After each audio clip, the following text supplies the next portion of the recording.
I know what the world needs most right now is another crappy YouTube video about home-built sawmills. But guy on Drive On Wood is going to build one with motorcycle tires, so I thought maybe there was something of value to this one that he could use. Maybe not.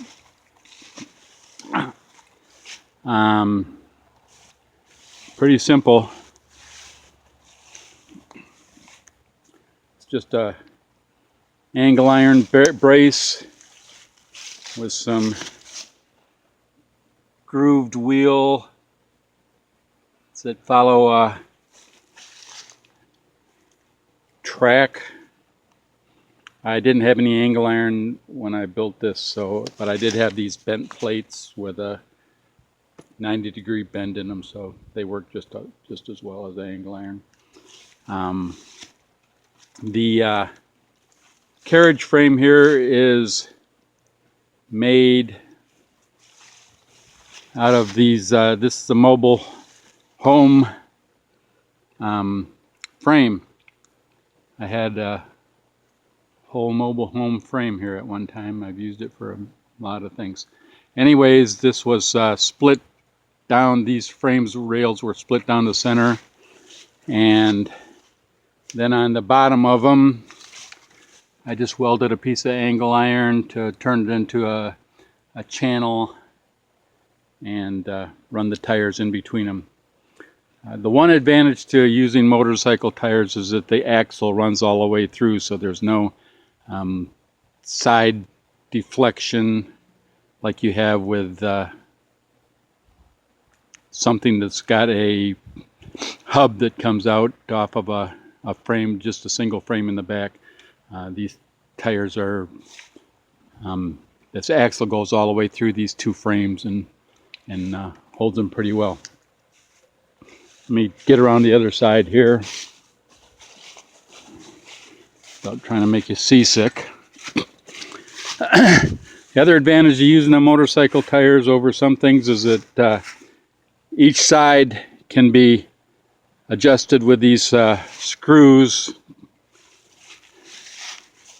independently, so that it's easy to track that blade on those tires so that they so that it runs true.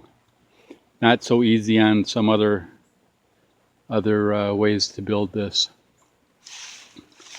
Raise and lowers the carriage just with a ratcheted thing and a pulley up here.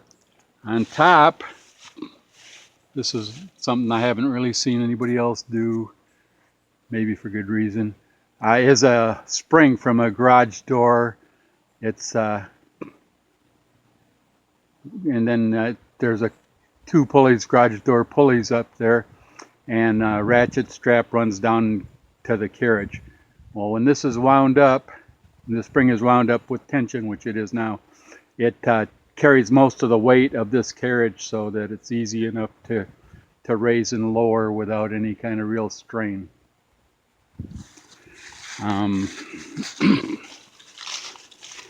I wanted to have positive stops for cutting boards, so I drilled holes up and down these two pipes that this carriage rides on, so there's a hole drilled every inch.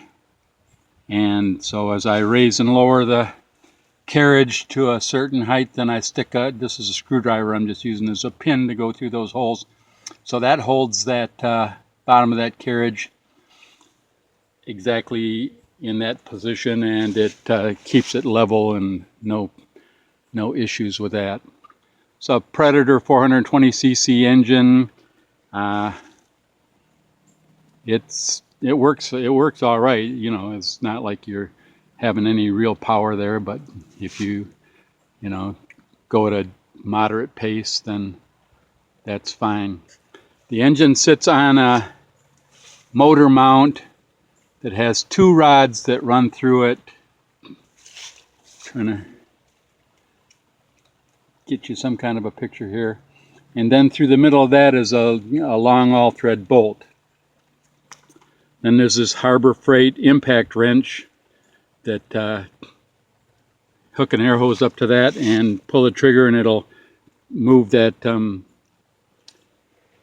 motor mount back and forth to tension the belt.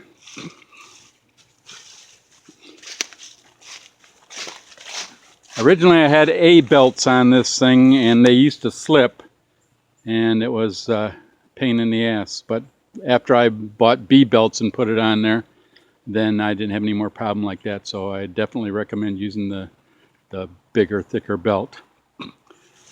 This is a front tire. This was a Honda motorcycle, and this is the front tire off of it. It had a disc brake. So I'm going to try to get real close here. But anyways, I mounted the pulley to this disc brake, just bolted it through there, and that was an easy way to mount the pulley for this drive wheel.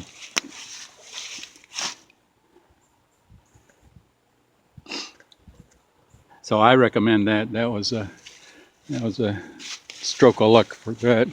Okay, you got a water container here to lubricate the blade.